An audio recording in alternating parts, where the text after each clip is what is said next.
Olá, sejam todos muito bem-vindos, todas muito bem-vindas a mais um Alesp em Pauta. Hoje nós vamos falar sobre um projeto de lei de autoria do deputado Reis, do Partido dos Trabalhadores, que foi aprovado na Assembleia Legislativa e também sancionado pelo governador Tarcísio Gomes de Freitas. Esse projeto de lei institui como dia 16 de outubro o Dia, então, estadual do policial civil. Esse mesmo dia também foi aprovado e instituído por autoria do deputado Reis, quando, na época, então, o vereador da capital, vereador de São Paulo, instituiu também esse mesmo dia, então é Dia do Policial Civil, na capital e no estado de São Paulo. Para falar um pouco sobre essa categoria tão importante para a segurança de todos nós, paulistanos, nós recebemos hoje o deputado Reis do Partido dos Trabalhadores. Deputado, seja bem-vindo. Muito obrigado, Mariane, por você me convidar para esse tão importante programa que você conduz com muita competência pela Rede Alesp. Nós é que agradecemos, deputado. Vamos começar falando sobre a importância de um dia para valorizar esse profissional que o senhor defende tanto aqui na Assembleia Legislativa, que é o policial civil. Lembrando também e contando um pouco para quem nos acompanha de casa e não sabe que o senhor tem a sua trajetória como policial civil. Minha carreira vem da Polícia Civil, carreira dos investigadores, né? E também eu quero dizer os fatores históricos que me levou a produzir esse projeto na Câmara de São Paulo, quando então era vereador da cidade de São Paulo.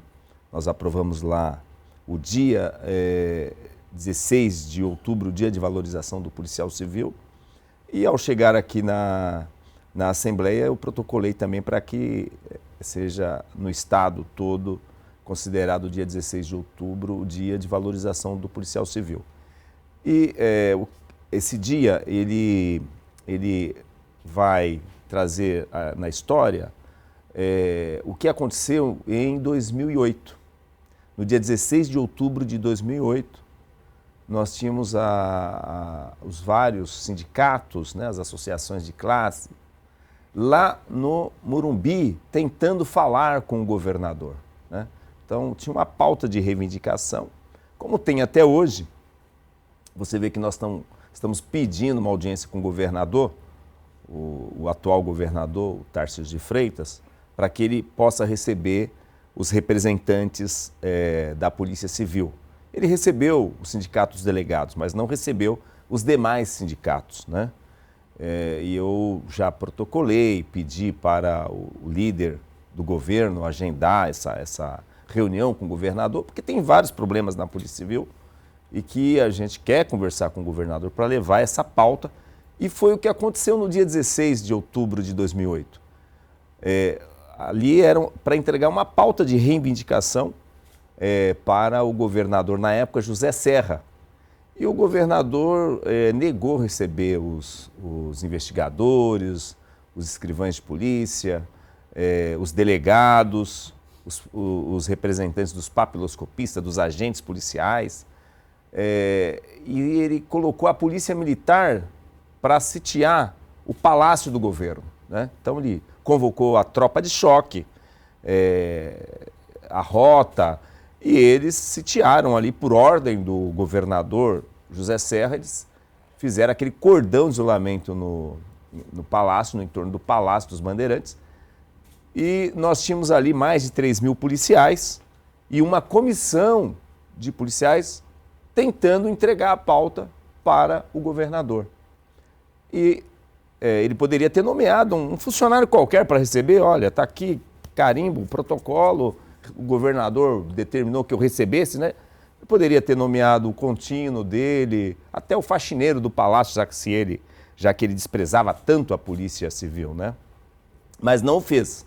Preferiu receber os policiais com bomba de gás lacrimogênio, com bombas de efeito moral, com balas de borracha. Foi uma tragédia, uma verdadeira tragédia. O que aconteceu no dia 16 de outubro de 2008. Mas, fato, a repercussão na mídia, né, uma grande repercussão, ele acabou tendo que fazer algumas reformas na polícia, e foi daí que veio a Lei 10.67, estabelecendo o curso superior para os investigadores de polícia, para os escrivães de polícia, em que pese que até hoje todos os governos que passaram e o atual ainda não fizeram adequação salarial, porque essas duas carreiras prestam concurso, é exigido então o curso superior, mas o salário continua de nível médio, né? Ele não enquadrou o salário no quadro, que tem os quadros de salariais, né, do Estado, ele não enquadrou o salário no nível superior. Então, existe o nível superior, mas continua com salário de nível médio. Mas foi um avanço o fato dessa exigência de curso superior para os investigadores, para os escrivães, porque melhorou bastante a polícia, né? Melhorou bastante a qualidade, a qualificação dos trabalhadores da Polícia Civil com essa exigência. Além de que houve, sim, uma reparação salarial naquele momento, né? E tudo isso por conta desse movimento. Então, foi muito importante que esse projeto fosse aprovado aqui pela Assembleia Legislativa, porque agora é estadual, né? E houve a sanção do governador em exercício, que o atual governador me parece que estava fora do Brasil, não estava aqui em São Paulo, né? E ele sancionou então, e agora é lei, o dia de valorização do policial civil. E todos os anos nós vamos fazer aqui, inclusive fizemos o ano passado, um ato solene, né, para relembrar os fatos, os acontecimentos que se deu no dia 16 e também relembrar os avanços que nós tivemos por conta da luta dos policiais civis, né, naquele fatídico dia 16 de outubro de 2008. Então, eu fiquei muito contente porque é o meu primeiro projeto que foi sancionado, porque não é fácil você ter sanção aqui na Assembleia Legislativa. Lá na Câmara Municipal de São Paulo eu tive mais de 90 projetos sancionados, né? Aqui na Assembleia é muito difícil. Hoje mesmo o Diário Oficial trouxe vários vetos do governador em projetos importantes. O projeto do deputado delegado Olim, do deputado Altair, eu dei uma olhada assim e vi vários vetos. Quer dizer, o vetador-geral do Estado atacou novamente, né? Os deputados produzem e ele veta. E agora ele está tendo um outro título também, que é o corretor-geral do Estado, né? Porque até antes da denúncia, até a Assembleia estava no programa de vendas de imóveis do Estado de São Paulo, né? Então, como o governo trata essa casa, como o governo nos trata. Então, e ter esse projeto sancionado foi para mim bastante importante para a Polícia Civil, para os policiais civis, e todos os anos nós vamos fazer sim essa sessão solene, vamos ter premiação para os policiais civis, né? Porque o projeto estabelece isso, o reconhecimento da atividade do policial civil. Então, dia 16 de outubro, dia de valorização do policial civil. Agora, deputado, o senhor falou sobre algumas pautas da categoria, inclusive sobre essa questão do reajuste salarial compatível com o nível superior. A gente sabe que tem diversos outros problemas dentro das forças de segurança, e aí não só a Polícia Civil, mas ela também. Gostaria que o senhor falasse quais são as principais pautas. Olha, eu formei aqui a Frente Parlamentar em Defesa da Polícia Civil. Muito, muito importante esse ato nosso, porque nós colocamos a Polícia Civil em destaque aqui na Assembleia, né? Então, as várias reuniões, a última audiência pública que nós fizemos aqui, mais de 220 policiais participando dessa audiência pública.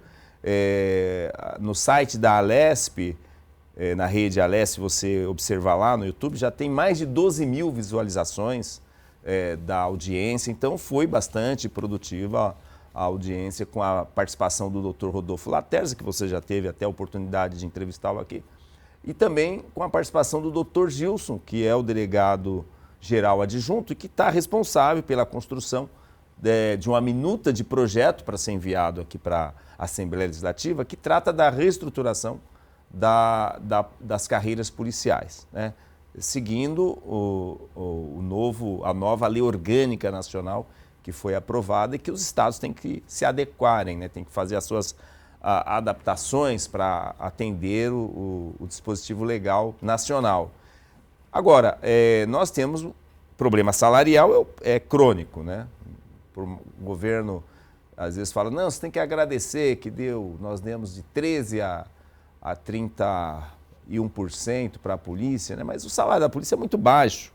O salário do soldado, por exemplo, que ele deu 32%, o soldado de segunda classe aumentou R$450 no padrão, né?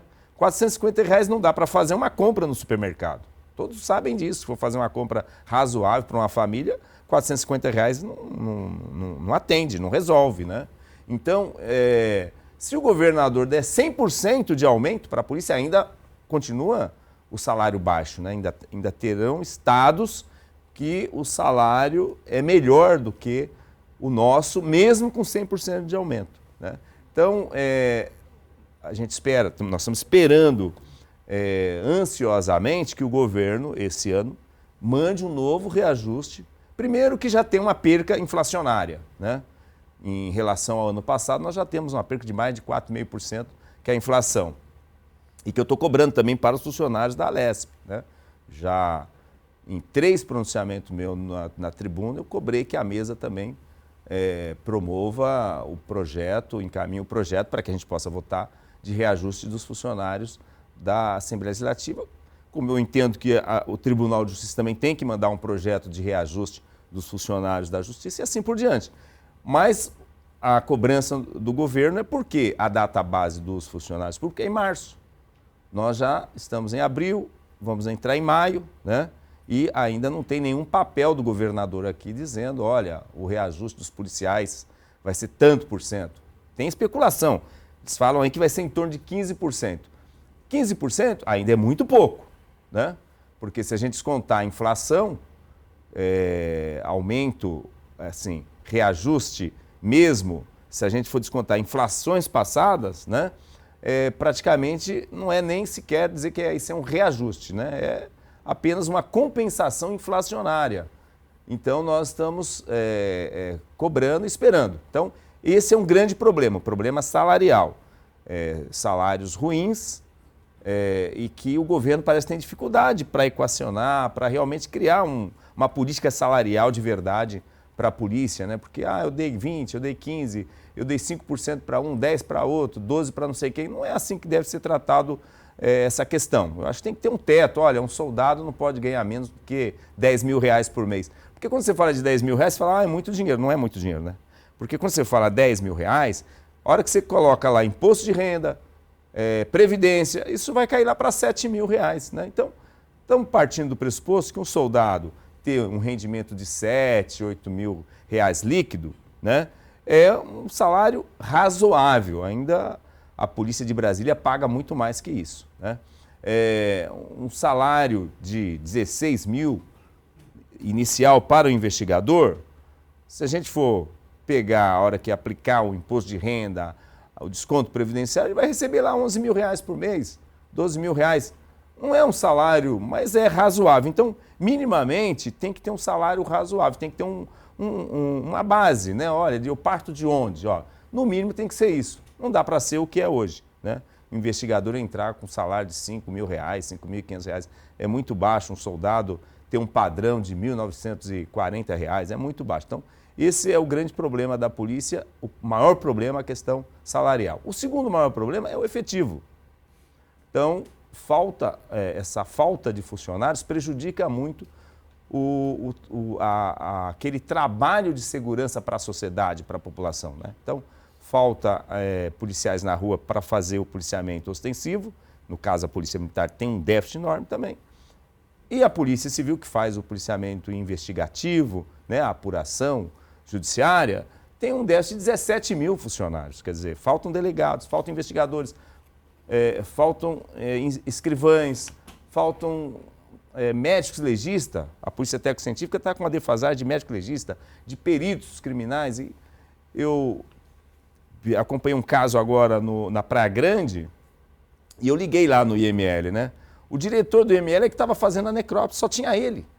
Quer dizer, você tem um setor lá que chama Instituto Médico Legal e apenas um funcionário para atender. Inclusive que eles querem fechar lá, porque como não tem funcionário, eles querem migrar o trabalho da Praia Grande para Santos, né? Então, a população sofre muito, porque você imagina, você vai migrar o trabalho que é feito na Praia Grande para Santos, Tudo que acontece na Praia Grande, as pessoas vão ter que se deslocar até Santos. Tudo isso é tempo, é dinheiro, é prejuízo para o contribuinte que está ali, que é pagador de imposto. Então, o Estado ele tem que prover a política para dar resposta, né? E não ficar fechando, fecha a delegacia, fecha a IML, fecha, migra para um outro lado. A população está muito prejudicada com isso, né? Então, eu pude observar lá, a hora que eu comecei a conversar com o diretor lá, que realmente é um sucateamento generalizado que tem no setor de polícia judiciária, de polícia investigativa, na questão que se refere ao Instituto Médico Legal, da polícia científica, técnico-científica,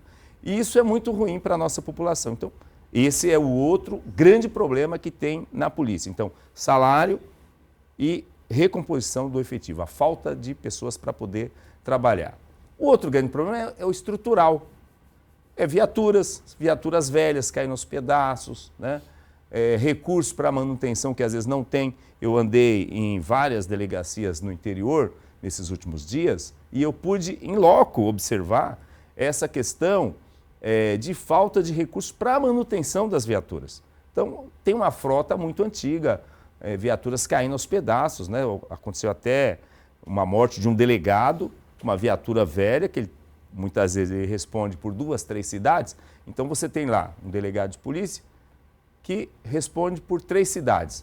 Aí ele está na cidade A e acontece um fato na cidade B. Ele tem que se deslocar. Tem que fazer um local de crime, por exemplo. Houve um homicídio, tem que fazer um local de crime. Ele sai da cidade dele, como ele está respondendo por aquela outra cidade que não tem o delegado, né? Ele tem que se deslocar. E, obviamente, se a viatura não tem condições, né, de manutenção mecânica, condições mecânicas, ele ali está dirigindo uma viatura que está correndo o risco de também se acidentar. E o que aconteceu, que houve esse acidente e o delegado acabou morrendo por conta dessa viatura que capotou, uma viatura muito velha, né? Então, a gente observa esse terceiro problema, que é o problema estrutural. Delegacias antigas, delegacias sem condições de abrigar ali o policial, né? Viaturas antigas, viaturas velhas caindo aos pedaços, falta de manutenção, falta de recursos para manutenção. E agora, com a nova lei de licitação, eu acho que o governo não se preparou para essa nova lei, né? Tem esse outro detalhe que eu tenho observado e acompanhado, que às vezes eles culpam, não é porque a licitação agora é mais demorada, nós precisamos de licitar uma empresa ou uma empresa de manutenção mecânica para fazer manutenção das viaturas, e todos esses procedimentos são lentos por conta da nova lei de licitação e muitas vezes aquela unidade que tem a responsabilidade de acompanhar esse processo licitatório, se ela não está preparada, acaba não recebendo os recursos e o policial lá na ponta está sofrendo muito com isso. Então, nós temos o primeiro grande problema salarial, o segundo grande problema, a recomposição de efetivo, o terceiro, estrutural. E um outro problema que a gente espera resolver com a reestruturação. Tem que ter uma reestruturação, e a própria lei orgânica ela prevê isso, né? De forma que agora todos aqueles integrantes da Polícia Civil, obrigatoriamente terão, para o seu ingresso, terão que ter curso superior. Então, para trabalhar na Polícia Civil, todos os funcionários que trabalham na Polícia Civil terão que ter o curso superior. Então, tem que fazer essa adequação de cargos, né, das funções, e também essa adequação salarial, porque tem que se pagar melhor para esses policiais. Agora, com toda essa situação que o senhor nos aponta, qual a perspectiva de novo concurso aqui no estado de São Paulo para sanar pelo menos parte desse déficit que o senhor trouxe para a gente de 17 mil agentes? Olha, eu acho que esse governo não vai resolver. Esse governo, ele tem data para sair. Talvez ele seja reeleito, ok? Mas, por enquanto, ele ainda está trabalhando em cima de um concurso de 2022, que foi feito pelo governo anterior, e que ainda não se nomeou nenhum delegado, nenhum investigador, nenhum médico legista, nenhum perito criminal, porque esse concurso tem todos esses cargos, né? Escrivão, ninguém foi nomeado. Aliás, o próprio secretário Guilherme Derrite esteve aqui na Comissão de Segurança Pública e foi questionado sobre as nomeações. E ele falou, em março vai nomear os delegados, em abril os escrivães e investigadores. Não se nomeou em março os delegados e não se nomeou ainda, como a gente está em abril, né? mas não se nomeou ainda os escrivães, os investigadores, os demais funcionários que foram concursados. E eu acredito que não vai nomear também em abril.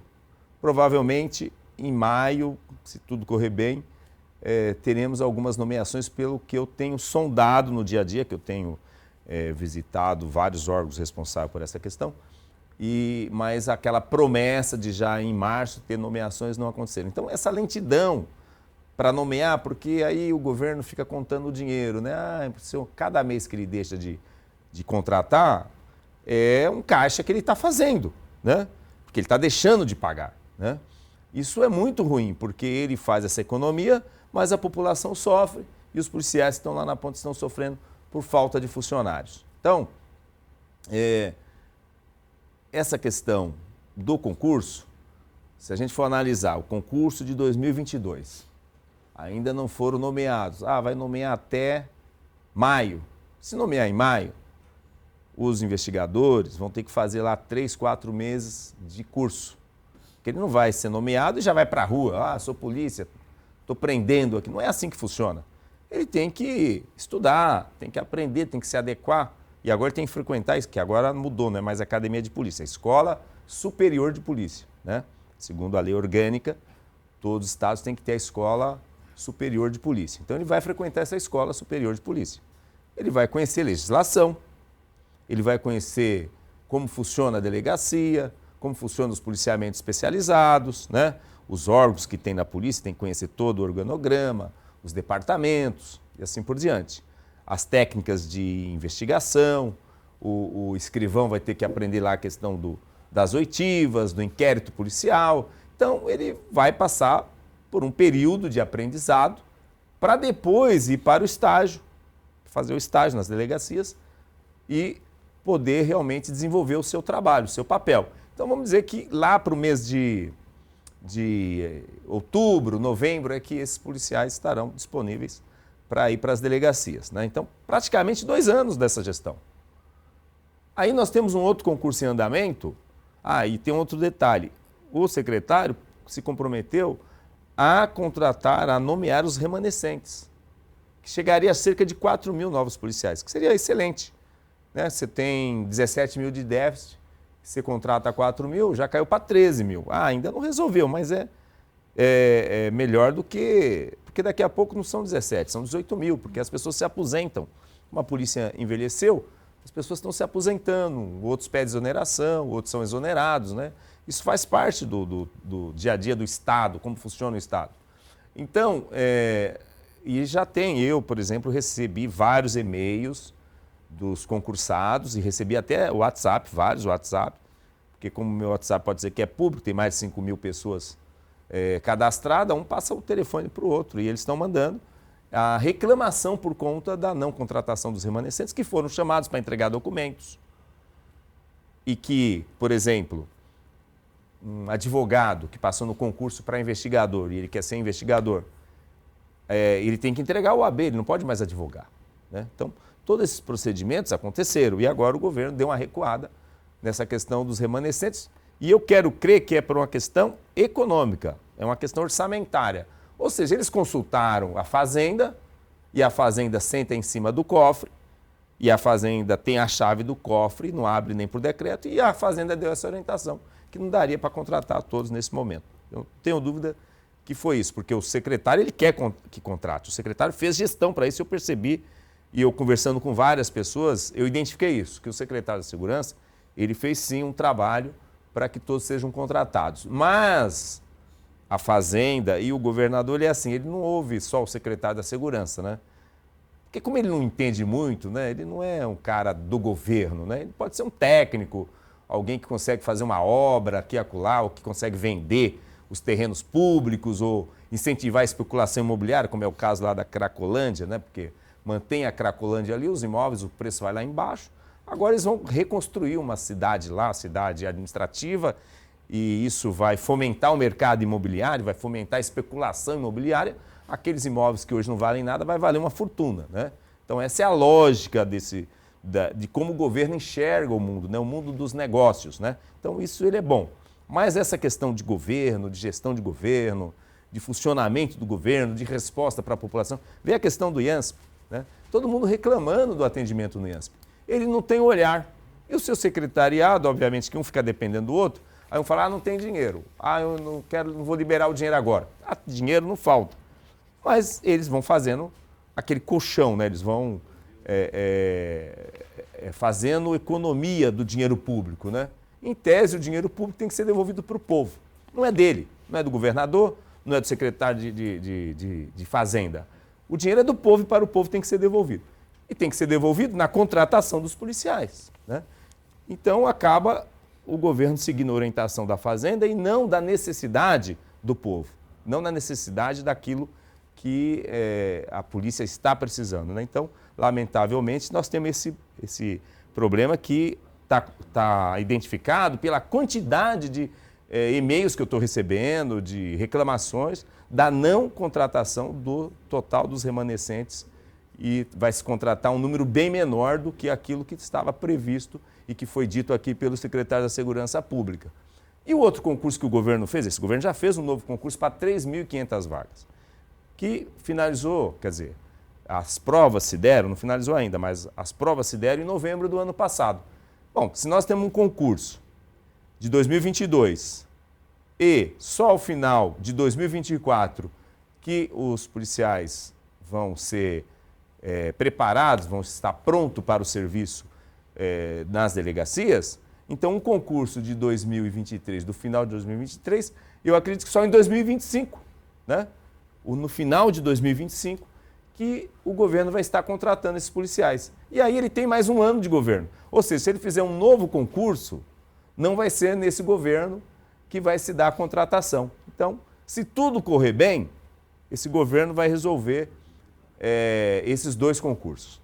Se tudo correr bem, que deve dar em torno aí de 6.500 a 7.000 policiais, né? Se contratar os remanescentes, 7.000 policiais. Para 17.000, hoje, ainda faltariam 10.000. Mas tem um detalhe, nesse tempo, muitos vão se aposentar. Então, possa ser que nós vamos estar chegando em 2025 e 2026 com o déficit lá em cima por conta dessas aposentadorias que vão surgindo. Eu mesmo já estou preparado para pedir aposentadoria, né? Não pedi ainda, mas eu já posso. Eu estou no abono permanência, né?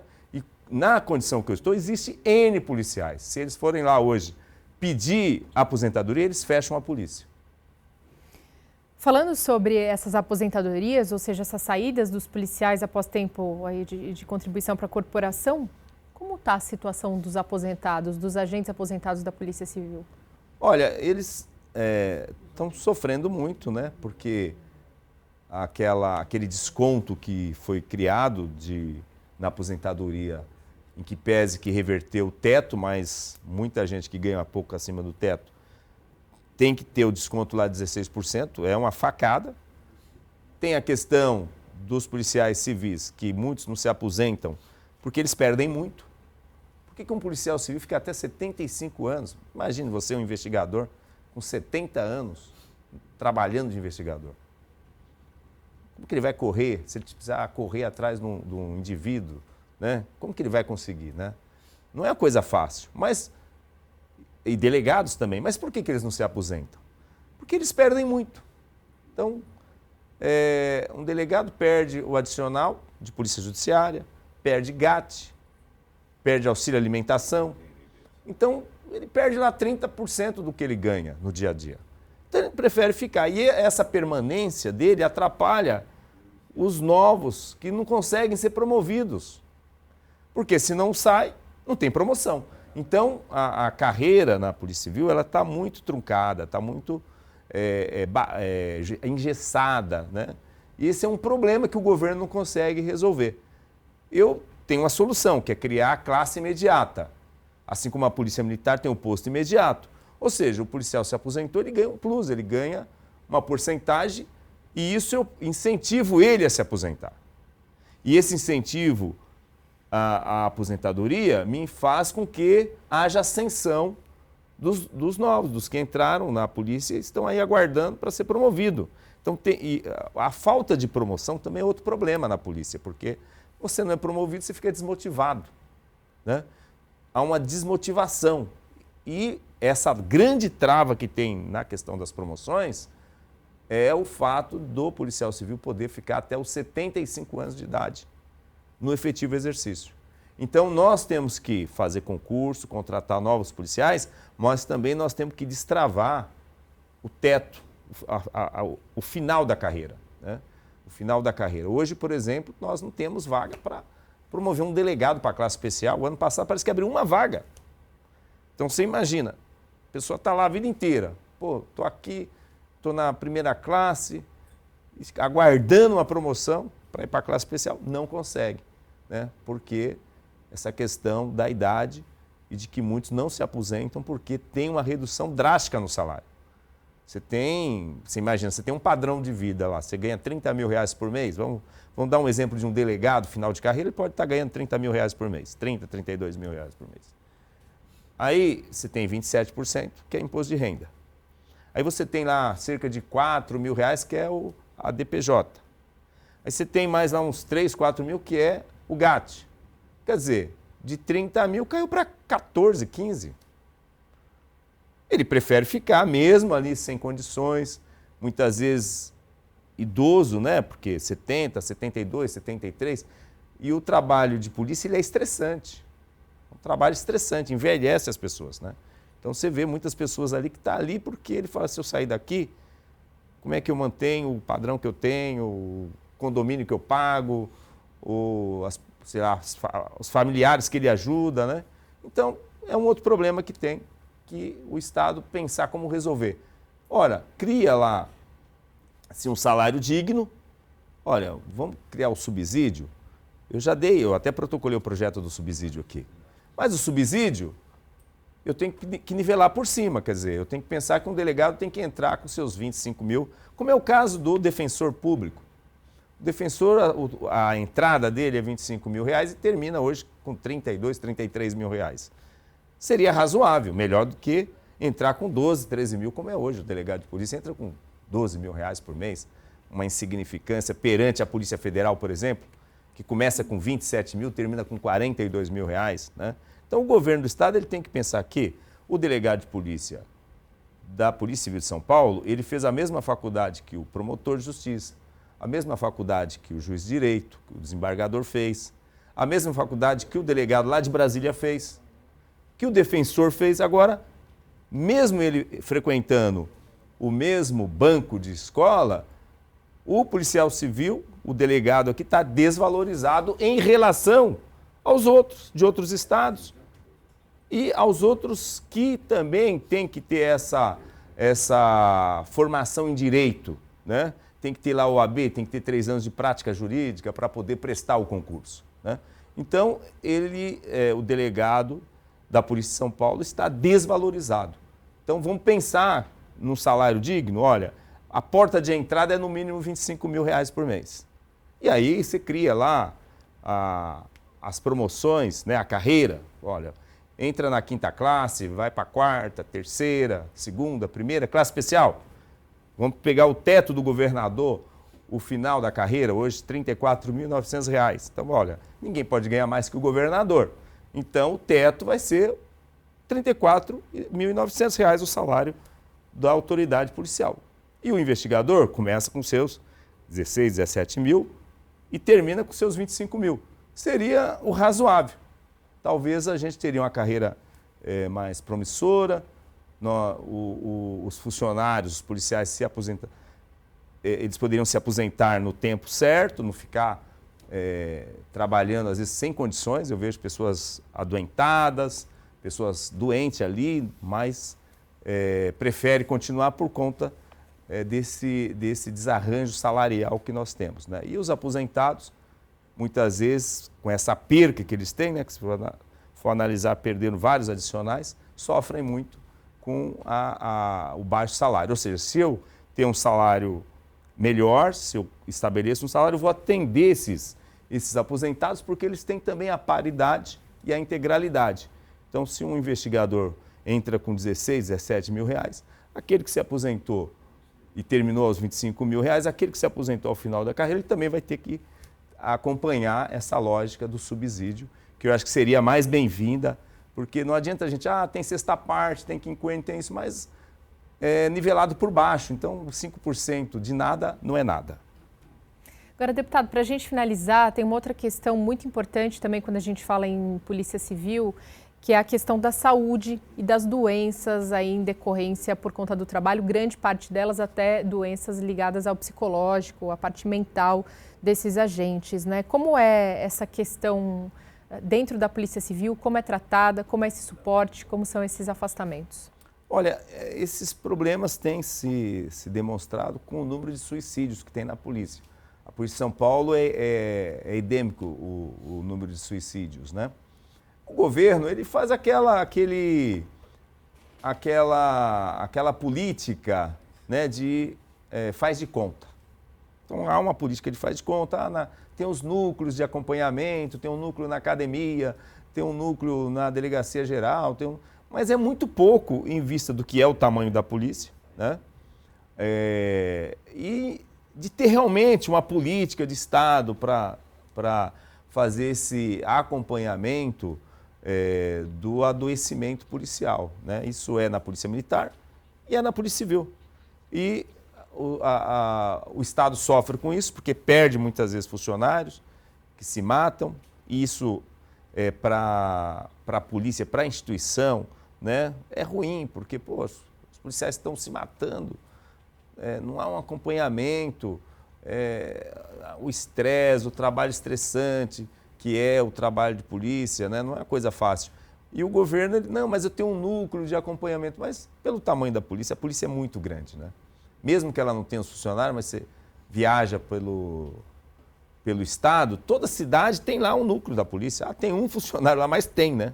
Então, como que eu atendo, às vezes, aquele policial que está sozinho trabalhando lá e recebendo uma carga, né, de informações, uma carga de informações ruins, porque quem vai lá na delegacia fazer a ocorrência é quem foi roubado, quem foi furtado, quem foi vítima de estupro, de violência doméstica, né? Então, é essa carga o tempo todo. Isso muitas vezes abala o psicológico daquele policial que vai vivendo aquele dia a dia só fazer local de crime, pessoas mortas, homicídio, pessoas que foram queimadas, pessoas que foram retalhadas, né? Quer dizer, é uma situação que você depara com cada coisa que você não acredita. Nossa, como que o ser humano tem coragem, né, de agir dessa forma, né? Então, é muito complicada essa questão de polícia e as questões psicológicas, e que o Estado, ele faz a política do faz de conta. A hora que você, por exemplo, que entrevistou já algumas pessoas que nós trouxemos aqui, fala, não, nós temos um núcleo de acompanhamento, tá? Então parece que o Estado está preocupado, mas não está, porque é muito pouco pelo tamanho que é a polícia e pelos casos que vêm acontecendo. Volta e meia, olha, um escrivão suicidou, um delegado suicidou. Volta e meia você vai ver no jornal essas notícias ruins, e isso é em decorrência do adoecimento policial e também da falta de trato do Estado com essa questão. Deputado Reis, a gente gostaria de agradecer demais a sua presença no Alesp em Pauta de hoje. Mais uma vez, parabenizar também pela instituição aqui no estado de São Paulo, para além do município, no dia 16 de outubro, como o Dia de Valorização do Policial Civil.